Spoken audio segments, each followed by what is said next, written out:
Another month has passed, in fact, flown by, which means it is time for another monthly reading wrap-up. Welcome back to A D in the Life, or welcome if you're new here. My name is Adi. I like to talk about books. I read books across pretty much every single genre you could think of. Case in point, I read 15 books. Well, I read 14 and I DNF'd one book in the month of July across 6 different genres, if you count classics as a genre. Yes, you might be thinking, Adi, you read a classic? The answer is yes. I was kind of forced to do it, but I don't regret it. In fact, it wasn't terrible. Like the previous months, we are going to talk about the books that I read in the order that I read them, ranking them from least favorite to favorite or worst to best, depending on how you look at it. In this scenario, I think there are a couple worst ones. Generally speaking, some books I didn't like. I do think I read maybe my favorite thriller of the year. I read quite a few books that have been on my TBR for a very long time. So kudos to me. Anyways, I don't know why I'm still yapping about the intro. Let's just get into it. Okay, so the first book I read was an A31 Stories novella. I actually read quite a few this month, but this one was Down to Earth by Julia Turshen. And look at that, my nails literally match. How fun is that? I think I've talked about A31 Stories novellas before. I get a lot of questions because I've read almost all of them and they all have very similar covers. Where's another one? They all look like this. 2 colors, similar structure. They're all by different authors. It's just that they're all by the same publisher. And they're all novellas, and I think they just like to have a simplified look to them, which I don't hate. I wouldn't say it's my favorite style, but I do kind of like that they all match. Anyways,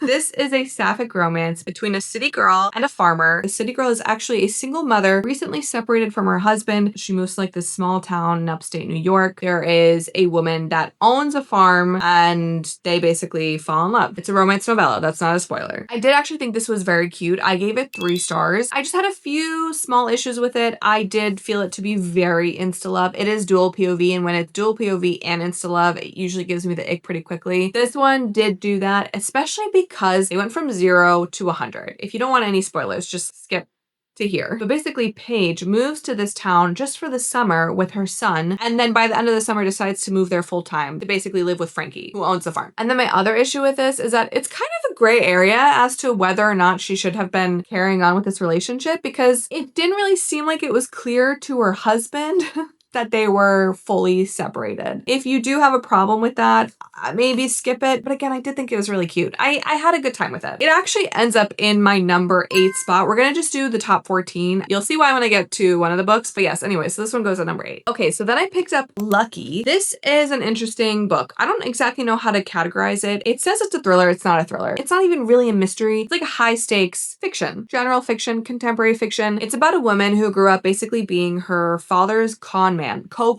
for her entire life, and that is all you should know. I highly encourage, if you need like a palate cleanser, fast-paced read, a little bit of mystery, easy read, pick this one up. Don't read the back. It is now a TV show on Apple TV. I've watched the first 4 episodes and it's not exactly the same, so even if you started watching that and you're curious, you could still read the book. It's under 300 pages. That said, I gave it 3 stars. The writing style was a little cheesy, and it's not even a romance. It just was like, it felt a little bit juvenile to me, and there was some pretty unbelievable parts to this book. Our main character evades the law really, really easily. But again, it was fast-paced, kept me out of a slump. It does go in the number 9 spot. This was a very interesting reading month for me, and there are a lot of books in the middle here that kind of could go either way depending on the day. But yeah, currently as it stands, number 9 spot. TV show is pretty good also. So if you've read it, I would also encourage you to watch the TV show. Now then, I finally picked up a book that has been on my TBR for years. Every year, around halfway through the year, I go, I'm gonna read this book by the end of the year, and I don't. Except for this year, I finally did read Red Rising by Pierce Brown. I feel like this book doesn't really need an introduction. This is a sci-fi dystopian series. As it stands, it's 2 trilogies, 6 books total, but I think there is supposed to be at least one more book coming out eventually. So the first 3 books do kind of feel like they could be standalone. This is what I've been told because I've only read the first book so far. Darrow is the main character. He's actually a teenager and they live on Mars. It's basically like this dystopian world on Mars. He lives like at the bottom of the barrel. If you asked me to sit here and explain to you how this world works, I can't. I actually can't. But I did enjoy it. I gave it 4 stars. The cast of characters, honestly, while incredibly large, very fun. There was a little bit of a found family vibe. I like that you couldn't really tell where things were going with every single character, although, what's his name? What the hell is his friend's name? Severo! Okay, so it's been a little bit since I read this, and I have read a lot since then. Severo, his friend, loved him. time. Definitely my favorite character so far. I do think though that I would have had a very hard time without the graphic audio. I usually am not a graphic audio fan. I don't love the sound effects. I don't love hearing people grunting. I didn't like the Fourth Wing graphic audio. This one I actually really liked. It felt like a movie. There was some nice musical sound effects. So if you have tried this and you haven't been able to get into it, I would recommend trying the graphic audio. I think I needed it for the first half. By the last third, I was really into it, and I actually did finish this, I think in 3 days. I did really enjoy it. It does have a little bit of like a tournament element to it, which I am always a sucker for, so that probably also helped. And yeah, I don't know if I would recommend it yet. We'll see how I feel after I read Golden Sun, which is the sequel to this. If I like that one, then I'll probably be one of those people that's like, just get through the first book and you'll love it. Anyways, all that to say, this book ends up rounding out the top 5. It goes in the number 5 spot. Not one of my absolute favorites, but I did really enjoy it. Okay, so the next book I read was a highly anticipated release, and that was the romance revival by Christina Lauren. I'm gonna give you the bare bones synopsis of this because I think the best way to read this is to go into it blind. It is just so fun. So this book is about Emery and Luca. They are married, but their marriage is a little bit on the rocks. They haven't been married for long, but both of them have kind of like some communication issues. They've been trying to work through it, and all of a sudden, Luca loses his memory. That is all you need to know. There's been a lot of discourse on this book. I think a lot of people were expecting something else, but I don't know what they were expecting because this is exactly what I expected. I expected classic Christina Lauren, but with a little bit of a sci-fi twist. And by sci-fi, I mean like literal, like medical laboratory science, not like aliens or monsters or outer space type of sci-fi. And that is exactly what this was. I do know that some people think it's a little bit far-fetched and unrealistic. As somebody who knows very little about science, that didn't really matter to me, so I still enjoyed it regardless of that. Did I find that it was super believable? No. Did I care? Also no. Would I recommend this as your first Christina Lauren book? Also no. I would definitely say The Unhoneymooners or Paradise Problem, or maybe even Love in Other Words, although the other two are funnier and this is more like that. But this felt like a classic Christina Lauren romance. Funny, spicy, romantic, easy to read, super fast paced. This was addicting. This had a little bit of a mystery element to it, which made it even more addicting. I read this in under 24 hours. I could not put it down. All that said, I gave it 4 stars. The one issue I had, there was some really good spicy scenes. I didn't think there was enough, but also I didn't really like how much they talked about their sexual chemistry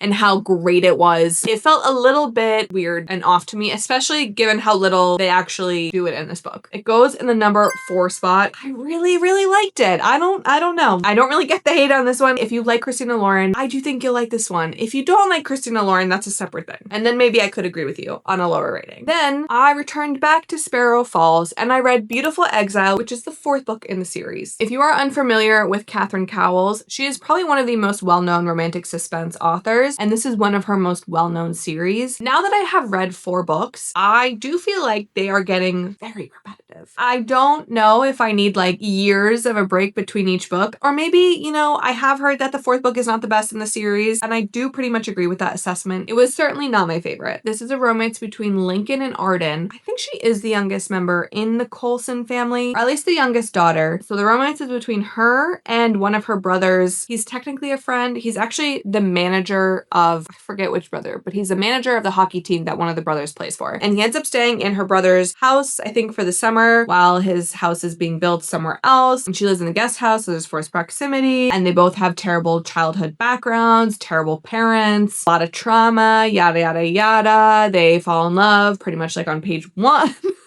I don't know. I didn't love this one as much. I still gave it 3 stars because it was incredibly fast-paced. It was addicting, and I didn't guess every twist, but I did guess some of them. This did feel like the most predictable setup to me. The romance, I wasn't totally sold, although I will say Lincoln was hot. He was a hot main male character. I have heard the next books in the series are better, so I will continue it, but I don't know. So far, the 1st book is still my favorite, and I hate when that happens in a series because if you're gonna make a series extra long, I want the books to get better and better and better. Anyway, so this one goes in number 12 spot, pretty low in the totem pole. But again, it's in the 3-star range, and like half of the books that I read this month, I gave 3 stars to. Okay, then I picked up another 831 Stories novella, and that is Vacation Self by Alexandra Romanoff. This was another highly anticipated release of mine for the year. I love Alexandra Romanoff. She wrote Big Fan and Square Waves. Big Fan was one of 831 Stories, I think, earliest novellas and maybe one of the most successful novellas. That one is a celebrity normal person one-person romance. Square Waves and Vacation Self are interconnected. I don't think you have to read Square Waves before reading this one, but I would encourage you to read Big Fan first, and honestly, it is the best one in the series. This romance is between a florist who takes a vacation up in Vermont, and she runs into a former pop star. He's part of the same band that the main male character of Big Fan was also in. I really, really liked it. The spice was great. I love that the main characters were in their 40s. I actually really liked that the main male character was kind of battling with life as a recovering alcoholic. I thought that that added a lot of complexity to the story. That said, I wish I had read it in fall. I was just so excited to read it. I didn't know it was going to be a fall read, and it really is a fall read. Like, they're wearing sweaters, they're in a cabin, there's fall foliage outside. Save it for when you really want those fall vibes. It comes out at the end of August, so at least like by the time it's out, it'll feel more like fall when you're reading it, but I don't think I got the full effect because I read it in July. I still gave it 4 stars though, and it does go in the number 3 spot, so still one of my favorites of the month for what it's worth. Okay, then as part of my book series midterm week, I continued on the series train and I picked up Scythe and Sparrow, which is the 3rd book in the Ruinous Love trilogy. And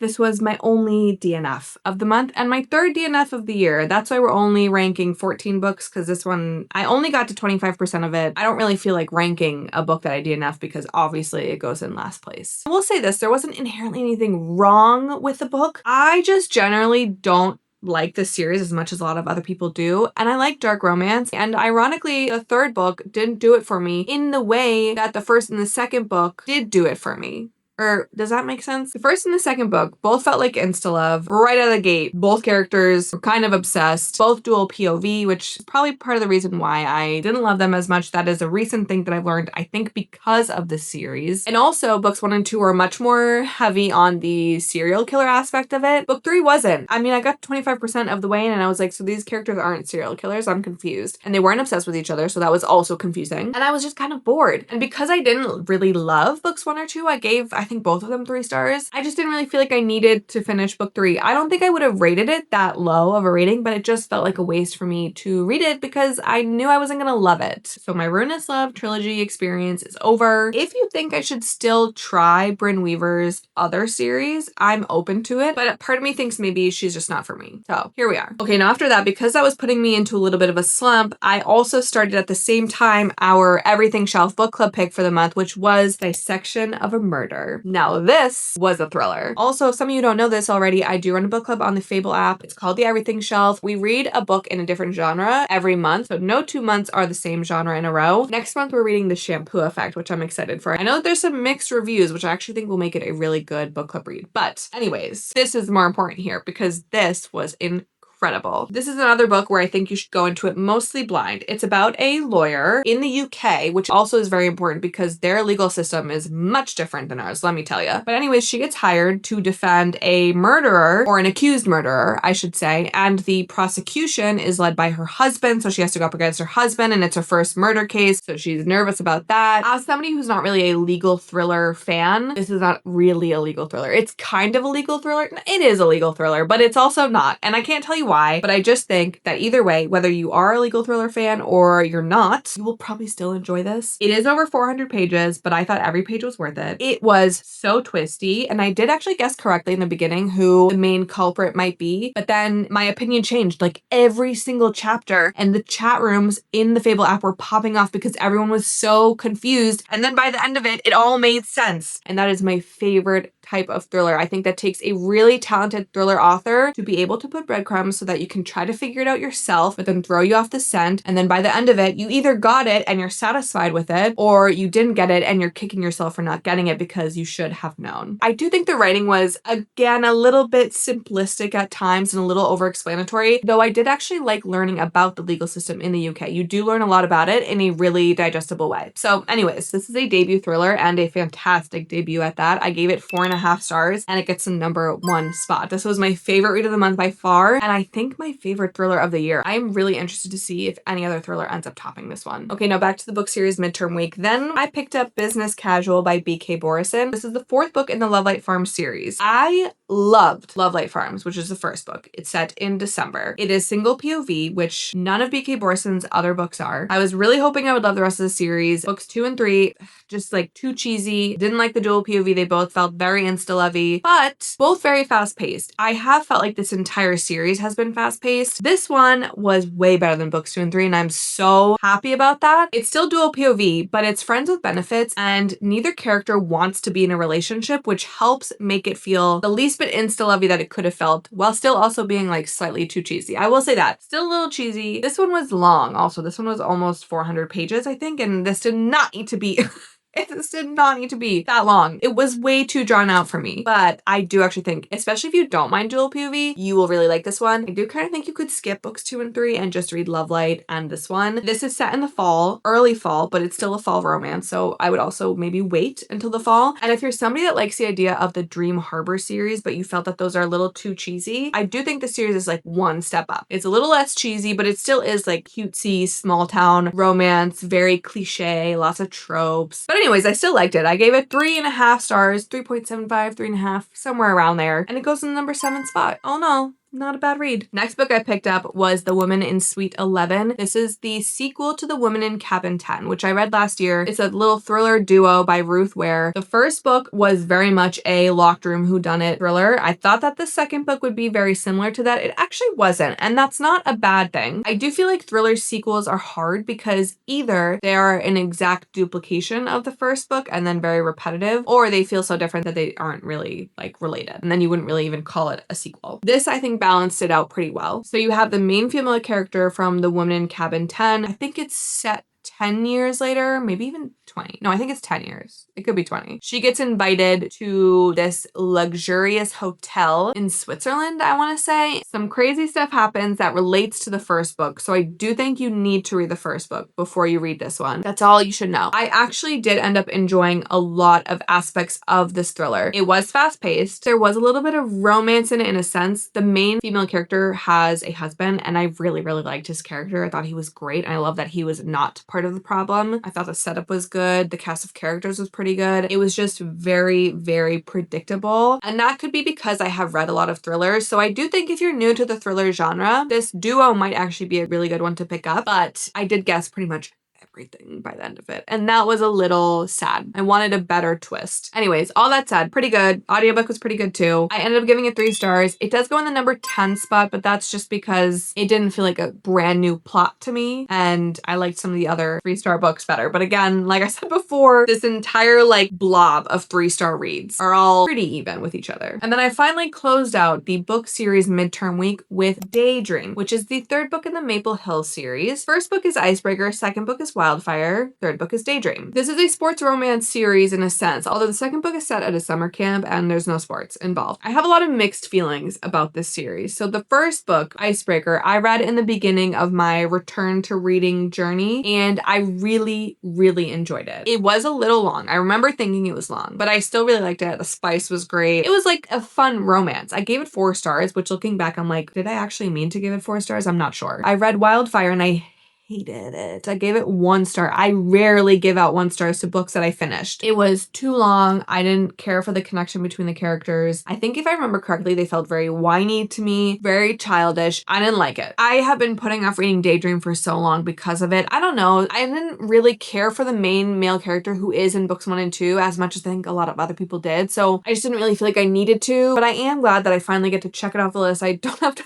think about it ever again. It wasn't that bad though. I'm making it sound worse than it was. It wasn't. So this romance is between Henry and Hallie. Somehow end up in this fake dating plot, although I still don't really understand how they did. It was basically Hallie had never had a good relationship, so Henry was like, I'm going to show you what a good relationship is like, which isn't really, in my mind, why a fake dating situation would happen. Like at that point, just date. I did actually get behind their connection. I thought they were cute. I did actually like that Henry, I don't think he's neurodivergent, but he is a bit of an introvert to an extent where it impacts his like day-to-day life. Like he needs a lot of alone time a lot of the times, and I can understand that. And I didn't mind Hallie's quirkiness. My biggest issues with this was again the length. I think it was over 450 pages. A romance should never be over 450 pages. I mean, like, I might eat my words one day. I'm sure there's a couple romances out there that I wouldn't mind them being that long, but this one did did not need to be that long. The third act breakup also didn't really make that much sense to me. I just feel like there was some miscommunication that didn't need to happen. But I do think if you like this series, you'll probably like this book a lot more than I did. I liked it a lot better than Wildfire. I thought there was actually some pretty good character development, and it was less spicy than the other two books, which maybe if you're looking for another really spicy romance, I wouldn't choose this one, but it wasn't terrible. I didn't have the worst time ever. I gave it 2.5 stars. I know that sounds rough, but for me, 3 stars is a pretty decent read. So 2.5 stars is like, I would never go around recommending it to somebody, but I also wouldn't tell you not to read it. You know what I mean? It does go in the number 14 spot. It was my least favorite of all the books that I read, except for the one book I DNF'd. But again, I feel like I'm making it sound way worse than it is. It wasn't that bad. It really wasn't. I will say though, it did put me in a little bit of a baby slump. So then I decided that I needed to pick up something that was going to be fast paced, a little easier to read, a nice summer beachy book. And so I picked Down with the Shipmans by Meg Mitchell Moore, and I had a fantastic time with this. I've never actually read this author. I would like to look at her backlist. This is about 3 sisters who, they're not estranged, but their lives have kind of separated a little bit since growing up, and they reunite for a week at their New Hampshire beach house at the courtesy of their father, because their father has decided to sell the house, so they're all reuniting for like one last hurrah. The house belonged to their mother, and their mother had recently passed away, so that's the main reason why they're selling the house. There is a lot of family chaos in this book. I loved seeing the different relationships between the sisters, between the daughters and their father. Like they each have a different relationship with him. I loved that. I thought as a sister myself, very, very relatable. I also loved that it was set in New England and specifically in Massachusetts and New Hampshire. It was riddled with Easter eggs and I loved it. If you're from the area, Kowloon makes an appearance in this, okay? Like it's just like Massachusetts lore in this and I loved that. So for me, this was a 4-star rating. Very easy read, fast-paced, great audiobook. I just had a good time with it. And it's not necessarily the best book ever, but it did exactly what I needed it to, which was just kind of let me not think too hard and just have a relaxing good time. There is obviously an element of coping with grief in this, which I think the author handled pretty well. And I would have liked to see maybe a little bit more character growth amongst some of the sisters, but overall I did really like it. It goes in the number 6 spot, so it didn't quite crack the top 5, but very, very close. It's actually insane how many books I ended up reading this month. So we have one more A31 Stories novella that I read, and that was Double Standard by Mallory Thomas. This is a celebrity, kind of normal person romance. It's a romance between a movie star and the stunt double of said movie star's co-star. It's obviously like a Hollywood setting, but it's actually set in Nashville because that's where they are filming the movie. Our leading lady, Anna, gets in a little bit of a pickle because there are some pictures released of her getting cozy with her co-star who's married. So she comes up with this grand idea of fake dating his stunt double. I didn't like that she was the one that came up with the idea. I think that kind of threw me off because you go right into it in literally chapter 1. And so there wasn't enough buildup for me because she was the one that came up with it. They could have just had her manager come up with it. I don't really understand that. Also, this was super heavy on the insta love. It is dual POV, so that's definitely part of the problem, but maybe not insta love, but insta lust. And then this is another one where they like went from 0 to 100 by the end of the book. And I didn't need it. I didn't need it to go that fast. That said, I thought the spice was good. The main male character was pretty hunky. I like the chronic illness representation. The main character has, I believe it's EDS. I'm not going to explain what the illness is because I am not an expert in it whatsoever, but I thought it was well done. And I thought that the characters handled it well. I think the author has it. So I feel like it makes sense that it would have been handled well. And I like the setting. I like the Hollywood setting. I like romances set on movie sets for some reason. I think it reminds me of The 7 Husbands of Evelyn Hugo just in the setting. And I love that book. So anyways, I am giving this one 2.75 to 3 stars. It was just a little too insta-lovey for me personally. And I got the ick so early on. And I think that was my biggest issue with it. It goes in the number 11 spot. Out of all the A31 Stories novellas that I read this month, this was my least favorite. 2 more books. The next book that I read this month was a classic. I read a classic because it was chosen for my workbook club and it was under 100 pages. And so I said, okay, I can do that. I read The Death of Ivan Ilych by Leo Tolstoy. So not only did I read a classic, but I also read my first ever Russian lit book. I'm not a classics girly. I don't really have the appetite to read classics. I don't love the language of older books. It just doesn't flow as well in my brain. I'm sure I would probably really benefit from challenging myself to read more classics, but here we are. I read this one and it was fine. It wasn't bad. I didn't hate it. I didn't love it. I wouldn't say I like really liked it either. This one also gets 2.7 stars from me. I did it fully on audio. I think that that was the way to go for me personally, just with, again, the way that it's written. And it's about a man who, first chapter, he's dead. And then you go back and learn about basically his entire life. And then he gets sick and then he dies. I don't really think that's a spoiler because in the first chapter, he's already dead.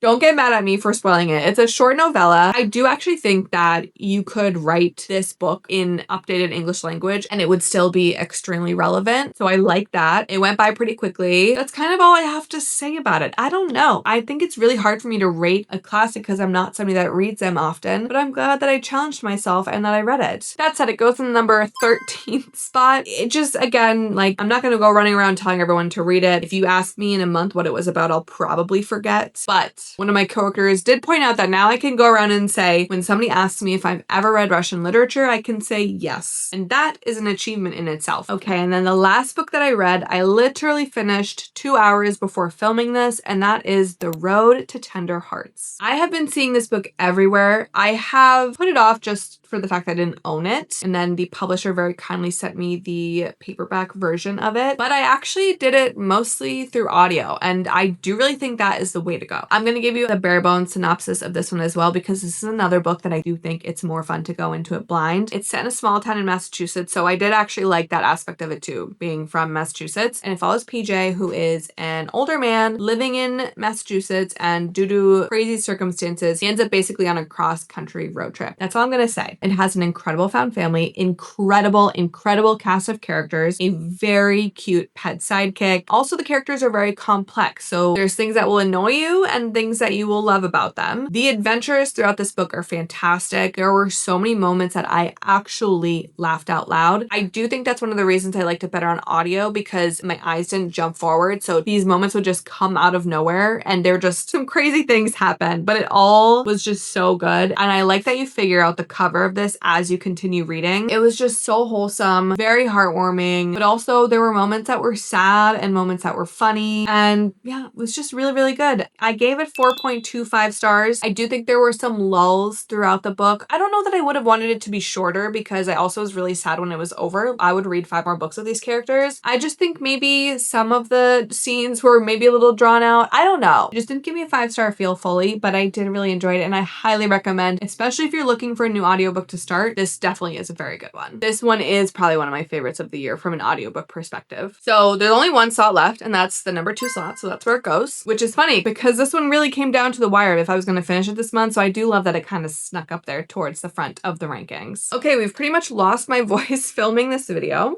So obviously we're going to drink coffee to hydrate myself. Makes sense. If you've made it to the end of this video, thank you so much for sticking around. Please let me know in the comments below what your favorite read from July was. I'm sad that I didn't have any 5-star reads, so I definitely would love some more recs. Although I do have a lot of books that I want to read this year that I still haven't gotten to, which is stressing me out. If you like this video, I would love any type of engagement you want to give me. If you're not subscribed, I would love for you to subscribe. I do try to post every single Sunday. I'm not perfect, but I'm getting there. Next Sunday, I'm actually going to post a ranking of the first year of reads with our book club, which is going to be really fun. I'm going to first compare the rankings by the book club ratings, and then I'm going to move it around based on my rankings. But until then, thanks for hanging, and I hope to see you next time.